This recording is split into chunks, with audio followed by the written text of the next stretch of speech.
What's happening, y'all? James Hancock. I'm back with my Dark Souls Sorcerer walkthrough.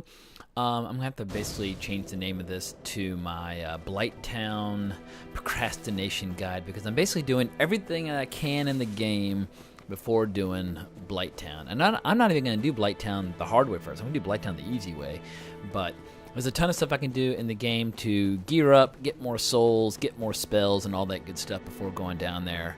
So here is something that is actually, I recommend this to faith builds as the very first thing they do in the game when they start. If you have the Master Key, I'm just fast forwarding because you've seen this 100,000 times. If you have a Master Key and you're going for a faith build, there's a little weapon you can find that scales with faith, and it's not the best weapon that scales with faith, but it's fucking awesome for early on in the game, especially if you just want to go ahead and start sinking some points into faith. A lot of people feel like they need to kind of like make a viable tune first and then start putting points into faith, but this allows you just to kind of jump right in and gives you a huge head start on making sure that your lightning bolts do a lot of damage. So this dragon is totally chill, totally asleep, and he's got a couple pieces of gear around him, one of which is the sword I'm talking about. You can grab it and haul ass before he kills you, but if you've got a few distance spells like I do, and you're not that keen on the gear, like I said, I'm doing this now because I didn't need any of the gear, although one of the shields is pretty damn good. But if you've got the spells, you can just stand back and blast them. I don't think I've ever actually fought this guy the proper way. On my Dex build playthrough, I stood back with a bow and blasted him, and with my Faith build playthrough, I stood back and threw lightning bolts, and now I'm standing back and shooting soul arrows. So I have no idea if he's hard or if he's easy or what. At any rate, I probably will never know until I play through with like a strength build and have no choice but to actually fight the guy. Soul of Proud Knight and a Dragon Scale, very nice. That's a good for Covenant later on. Dragon Crest Shield is an awesome one, but the Astora Straight Short Sword, that's one I was talking about, which is a great early faith build weapon. I'm just showing you the difference here between the three shields. What's great about the Grass Crest Shield is that it has stamina regen, and so when you're just running or fighting a boss, the Grass Crest Shield is just awesome. That's why you see that green blur over me. So you can run longer, roll longer. But here's something about stamina which I have not addressed yet that should have been addressed a long time ago, which is a huge advantage for sorcerers in Dark Souls 1 compared to Dark Souls 2 and 3. Casting spells requires no stamina, which is just insane. Because that means you can blast as many spells as you like and still have enough stamina to roll when a boss or a big ad swings at you. In Dark Souls 2 and 3, you have to really pick and choose your time to cast spells really carefully, because if you have no stamina after casting a big spell or a couple spells and someone swings at you, you're going to get whacked. And as a sorcerer, you probably can't really handle getting whacked. So it is something that allows sorcerers just to run through this game with the greatest of ease, because it also means you don't have to put a whole lot of points into your endurance, which means you've got more points for health and more points for sorcery or intelligence. So that's just something I should have called attention to early on. You'll recognize this area. This is just another way to get to where I came through before. I think that's where I got the bandit set as well as the red tearstone ring. But that's just yet another example of the brilliant dungeon design of Dark Souls 1, the way things all connect. And now I'm going to go back up to the last part of the basin. Actually, not the last part. The last part of the easy part of the basin that I have not explored yet. I can still go through that secret door that costs 20,000. And there's a really, really hard part where like Sith is and that sort of thing. But in this area, there are a bunch of golems or golems, whatever your preferred pronunciation is, as well as the giant Hydra boss, which I looked at earlier and he blasted me. But I'm feeling strong enough to fight him now. There's also, for sorcerers, a crucial... Basically, it's kind of hard to explain. There's like an NPC from another time that you can summon who is an incredible vendor, but she also gives you access to her set. And she really connects to the expansion pack that came out from this game. I can't remember the exact name for it. Something about Astorius. Or, is that his name? I'll figure it out when I get there. At any rate, like every Dark Souls game, after a certain amount of time that the game's been out, they start releasing additional areas for you to explore. And this girl ties into that expansion content, the additional content, as well as tying into the entrance to where I'll go eventually when I have a particular item in order to gain access to them. This is me just adding another point to intelligence. This is actually kind of a tough fight. Not a tough fight, but I need to be able to do damage. I got some tough adds and a big-ass boss I need to kill, so every little bit of intelligence helps in doing the damage. Fast forwarding, because you see me go through here before. Now, running through here, what I recommend is that you try and lure the guys around so that the Hydra blasts them before you fight them. I need to save my soul arrows, and so the more damage they take from the breath weapon, the less I'll have to fight them before engaging the Hydra boss. And as you can see there, one of them got, I think maybe even two of them got totally nuked by the breath weapon without me being hit, which is just killer. Or maybe just one of them did. Anyway, one of them's health is super low. I probably should have fast forwarded through this because it's just me shooting soul arrows. But because I have not fought these guys yet, I wanted to show it in real time. They can do these cool melee swings where they turn their arm into a giant like spiked club, which they swing horizontally. They can leap into the air and come down and smack you. When they do, they create a little pool of crystal around you. They actually fight almost identically to the giant crystal lizards in Dark Souls 3 without the big roll attack, and you also don't get the same kind of drops from them. But as you'll see later on in this video, I do get a blue chunk, a blue Titanite chunk from one of them, which is a really, really rare mat. So that was a very nice lucky drop. So this is just me. I'm pulling the last dude, or is it the second to last? Oh my god, are there two more of these things? I am boring myself just watching this, and it's just time to blast. In the meantime, while I do this, oh yeah, this is me doing flying leap attacks, trying to fight with a dagger, and just doing jack shit for damage against some. Also, I think golems have a natural resistance to magic. Because on my test playthrough much later on in the Crystal Cave, my spells, even though my intelligence is like 53, my spells aren't doing a goddamn thing to the golems in that part. But here are a few things I can talk about while just watching this boring part. I've noticed that in my videos, I'm saying "and" 50 times an episode, so I apologize for all the times where I'm clearly trying to think, and most people say or but I just do this "and" thing, and it's probably irritating people. So this is me putting on the rusted iron ring, which will give me the ability to move quickly on my feet while fighting the Hydra. So let me explain the Hydra boss fight. It's fun. It can be long if you're not super powerful yet, and I'm probably a little underpowered for it. But the big thing is, do not fall over the ledge. As you can tell ahead of me, there's a very faint line, and that faint line is gravity death. But if you stay too much on the land, he will shoot you with his breath weapon attacks. So you got to find your little sweet spot right here in the water where his head's just charged. See, I wasn't even far enough in, and I got nuked by the breath weapon. Here's the danger. If you get too close to the edge, especially early on when there are a whole bunch of heads, when they all swing past you, when they retreat, they can drag you. You can kind of get stuck in between them. I'm just going ahead and picking up the night gear because I like to do distraction. But you can get caught between two necks as they pull back, and it'll drag you right over the edge. So you just got to keep the edge in mind and pick a good position so you don't get blasted. And just start swinging. Right now, there's so many heads around me, and it's just me being an idiot, missing with my spells, just failing to find my rhythm. But if you just start swinging and doing power attacks, you're going to hit something. You can just see me. There's blood coming off from those dagger attacks. The dagger attacks aren't doing shit, but I'm just trying to get rid of some of the chaos so that it'll ruin the use of my spells. Also, it is worth your while to get really, really good at this fight. Later on in the game, you're going to fight another Hydra, so just might as well perfect your strategy now. This twice per big.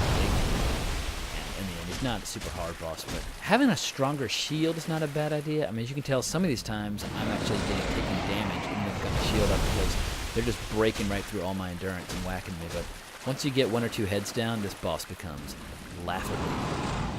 If you are super paranoid and just like every single glitch or exploit for taking advantage, the easy way out on bosses, there's a ladder off to the left And if you take that ladder all the way up to the top, you can stand up there with a bow and just slowly but surely it's ping the button, hit the heads. You can't. Maybe you can shoot the body. I don't think you can shoot the body. I think you still have to shoot the heads. But early on when I was learning the game, if there was a cheap way to kill a boss, I would always take advantage of it. And that's me. Did I just kill my first head? I think I just hit it. All the heads are still there.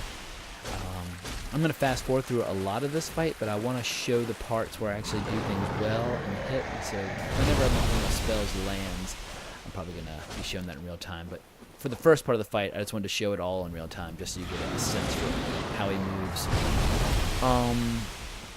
One more thing. If you stay here off to the right, fewer heads will hit you, but it also makes him kind of turn that way. See, now he's got from here on out, it's going to be way easier. Hit another head of the spell guy. That was a lucky boss. Now I'm going into fast forward. What I was saying about the angle, when you're over here on the right, it works kind of to your advantage. But toward the end of the fight, one or two of the necks can kind of get stuck behind the wall if you're not careful, and it makes it a little bit hard to hit it. So when you're down to only a few heads left, you want to reposition the boss and kind of like turn him so that he's not facing into the wall so much. Luckily, unlike Marvel Comics and the Marvel Cinematic Universe, this Hydra is not like the Hydra from Greek mythology where you chop off one head and two more take its place. It's got 9 heads, but luckily you just chop off the heads and they're done. Greek mythology, Hercules, he would chop off the heads and then he would cauterize the neck so that the heads would go back. And that's how he finally was able to get it correctly. But with this motherfucker, you just gotta chop off the heads. So it's real time, so it must be about to do something amazing. Oh, that was a lucky spell shot. Another good thing about using the Grass Crest shield on this fight is that you want your endurance to come back before the heads charge in. And if you're using the Grass Crest shield, you will get all your endurance back pretty damn quickly. Or stamina, whatever you call it. The only downside is that it's just not that strong a shield, so you will take some shots. So as you can tell, I've only used 2 Estus Blasts so far. It's a pretty easy fight. Boom! Another head goes bye-bye. I love it whenever time slows down. Do something around. 3 heads left. Alright, I've gone from saying and to what else can we talk about while we boss the boss? That's the whole strat, and just a little bit of practice, you're going to get him down. There's been some movie news that's come out. I've heard that they're working on a Man of Steel sequel. I don't know what you folks thought of Batman v Superman or Suicide Squad or Man of Steel, but for me, the DC Cinematic Universe is something I wish were better, stronger, more interesting, but they just can't quite seem to get their house in order. But I will continue seeing all these movies until they figure it out, and I just hope that they do figure it out before one of these movies loses so much money that they just say, fuck the whole thing, and try to reboot the DC Cinematic Universe. Had the movies been great? No, but I don't want them to reboot anymore. I want them just to live with their continuity and tell stories.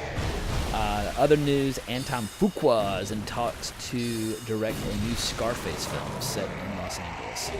Alright, boss is dead. I got a dragon scale. I got a nice ring out of it. That ring is pretty good for sorcerers. I'm not going to use it. But what it does, it gives you more castings, but cut your HP in half. So basically, if you don't feel like putting a lot of points into attunement, you can put on that ring, get a lot more castings, and then you're off to the races, but you just got to be a pro player and not get hit. I've got to fight a big-ass gold golem, and so I'm just teleporting back, getting my spells, fast-forwarding, running through. After the Hydra's dead, you're able to get around to the left where there's I think 2 points in the game where you have like a giant golem, not a giant golem, just a regular golem with people trapped inside. There's one point where it's Siegmeyer, is it Siegmeyer? Whatever the Katarina Knight is, the Onion Knight. That's the ladder I was talking about. That ladder takes you up to 2 different zones, but I'm not going to do either of them quite yet. But whenever you see a gold golem, be real careful. This is me just looking for the ledge, trying to figure out exactly where I fall off. Because when a gold golem dies, a person will be free. But what you don't want to do is be attacking like such a psychopath that you accidentally hit whoever was trapped inside and ruining that quest line or that potential vendor or whomever. So there he is, way down there. This is also where the portal will be to take you into the expansion pack at the very end of the game, which is a pretty goddamn good expansion pack. It's 3 zones. Unlike Dark Souls 2, where the zones are all totally independent, here the 3 new zones are all kind of interwoven. And once again, Dark Souls 1 has the best dungeon design of the franchise, without a doubt. Dark Souls 3 is second best. Dark Souls 2 is definitely the worst in terms of dungeon design. But you're going to go down there, but you have to get this item first out of this library, and that item will allow this gross, disgusting hand to come out and grab you and take you into the final stuff, where you get to fight some of the coolest and most challenging bosses in the game by far. Now, I'm putting back on my sorcery ring. Notice I'm very careful not to accidentally unequip my my ring of favor and protection, because if I do, it'll break and I don't get another. But now that I've got my sorcery ring on, I'm doing more damage, and I'm not going to be moving that much, so the water's not going to interfere with me, because this guy, he kind of doesn't want to come any closer. He might come a little closer, but he gets a little confused once you get to this part of the map, so you can just nuke his face. I don't know if it's possible for him to fall off. There's a chance he might back away and fall off. I've never seen that happen, but if you see him getting too close to the edge, maybe kind of walk near him so he'll come back this way. But he is dead, which allows this beautiful young lady from a long, long, long, long time ago to be freed. And she's awesome because she sells spells. She's going to give me access to some better gear. If you're a sorcerer, she is an absolutely crucial NPC, and as you can tell, she's talking about how she's from Oolacile, which is from a long, long time ago, which we will travel back in time and explore, but you want to say yes, and you want to help her. And what she does, she is one of the rare summonable NPCs who you don't summon to help you fight. You summon because... Oh, see, there's the ledge. Yeah, I was just checking it out. I guess I got super lucky that it didn't fall over. That's the thing about Dark Souls. Because you never save your game, you can't undo any mistakes you make. Like most RPGs, you save a file, you do stuff, and if you don't like how it's gone down, you just exit out and start over. Dark Souls, there are consequences, and if you fuck something up, that playthrough, until you get the final boss down, is fucked. And then you've got to do it on New Game Plus, or to start a whole new character. There are plenty of times where on characters I've messed something up in one playthrough and then gotten it right on a New Game Plus, which is pretty cool, but once again, New Game Plus is a little harder, so it's just going to be a little less convenient. I mean, when I was playing Dark Souls 3, I totally screwed up my faith build so that I missed a bunch of the spells. And then when I started the next playthrough, I realized I was going to get like 3/4 of the way through New Game Plus before I could get those spells, and I was like, oh, I just fucked the whole thing. And I created a sorcerer and then played Dark Souls 3 as a sorcerer, which I loved. And that was the first time I'd done any playthrough as a sorcerer, and I just fell in love with the class. So anyway, over here we've got the summon sign for the girl that it has rescued. You have to be human, so make sure that you're not hollow. You summon her up, and she sells a staff, a ton of spells, and maybe that's it. But yeah, I'm a sorcerer. She's a sorcerer vendor. Obviously, this is one of the crucial characters in the game. Oh, and she teaches a gesture as well. If you do a lot of PvP, or if you do a lot of invading of other players, having a lot of fun gestures is great. Or if you make a lot of videos, gestures are great for kind of like role-playing and everything. It's kind of one of the only ways you can communicate besides dropping those little rocks that say words. So Cast a Light is by far her most powerful one she's got. Cast a Light, there's a part of the game that you could not clear without it. That's a pretty good catalyst. I'm not going to buy it right now because I've only got 8,000 souls, and I just want to buy as many spells as I can. I won't be able to buy them all, like Repair, which I've never used ever, because I never let my shit break. But yeah, that's all she's got, those spells and that staff. So I will eventually buy everything that she has to sell, because I'll want to get every piece of sorcerer gear. But now, this is an important part of Dark Souls 1, how you don't have to always go back to the bonfires. You can just log out and back in, and certain things will get reset. I mean, we've done this before with crystal lizards. I'm just fast-forwarding here through the credits. But also, with her, after you talk to her for the first time, if you log out and back in, and then return to where she died, you get one of the best lightweight gear sets in the game. It is a gear set that I used a couple pieces of in my faith build playthrough all the way through the game, because it has a headpiece called the Crown of Dusk, I believe, which There are a couple pieces like this in Dark Souls 2 and 3. In Dark Souls 1, this is the only one. It is a headpiece that jacks up your sorcery. So if you're planning on zapping people with spells, there's absolutely no reason not to wear it, unless you just find the look of it so feminine that you just can't bear to wear it. Luckily, I am playing on a lady character, so the Crown of Dusk will look just fine. But the gear also is super lightweight. It looks cool. If you aren't planning on wearing any armor basically the whole game, you can wear this stuff, and it's a pretty good outfit. Like I said, it only looks good if you're a girl, but I picked the girl on purpose because I knew I'd be coming upon this gear at a certain point. So there I am, looking like the girl from back in time, proper sorcerer from way long time ago. But I have a dress-up fetish where I like combining it with the Crimson set. This is a look that I had on my Faith build when I played all the way through. I just, for whatever reason, like the combination of the red on the from the waist and wrist down with the white top. It just gives me a little bit of variety. And there's a very, very, very good chance I might wear this set the rest of the game, which is cool because it means I know this armor's good enough to clear the game wearing it because I've done it with my Faith build. And if I just start putting some mats into the armor, I can upgrade it. I think all of this armor requires Twinkling Titanite, but if I remember correctly, the headpiece cannot be upgraded at all. The headpiece, it's awesome, it jacks up your spells, but you just can't put any mats into it, which is fine because that just means that's mats and souls that I get to save. Any other movie news? No, well, the only other movie news I saw was Ghostbusters 2 has been put on hold. Huge surprise. Here I am giving the large ember to the blacksmith. This allows me to take my weapons from +5 to +10, which I would not be doing because I'm going to go the magic path. And I've also got the divine ember, so I have to break conversation, talk to him again, and I'm turning the divine ember, so I can now make I don't know if they're called holy weapons. Anyway, it's weapons that are great against undead. So those are two crucial items. I need 3 Titanite shards to take my dagger to +5 before I can start the magic path. Basically, you take the magic to +5, and then you convert it and you go enchant to +5. But that's all a long ways away from now. So anyway, that's the end of this video. I really appreciate you watching it. I hope you will subscribe to the channel and hit like and give me a comment and let me know if there's anything you want me to do in Dark Souls.